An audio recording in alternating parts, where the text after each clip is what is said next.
nzela ya kisenso ebandi kobukana esika esukela ezali ba image ya Jani Diwa.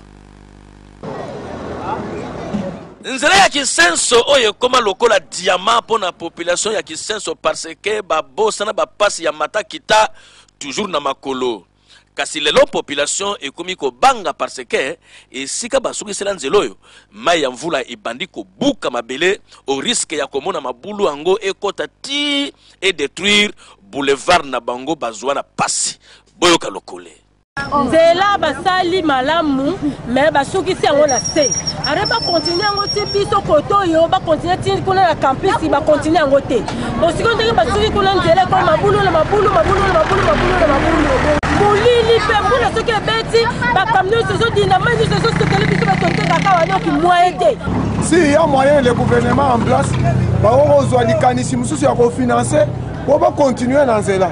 Omoni compagnie esaki nzela esaki nzela ngo na norme moko international. Nde yango to sengi soki ba ko financer lisusu nzela continuer parce que ezaki na projet que nzela kende ti na homme 30 na campus kuna.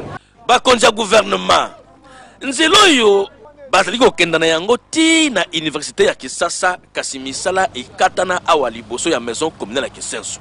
Awa ko population ebandi ko bela boye. Bosala nyonso de façon que misala ya kokomisa yango ti na suka ezonga noki noki. Bomona loin hein? Oh tolobaki te tolobi.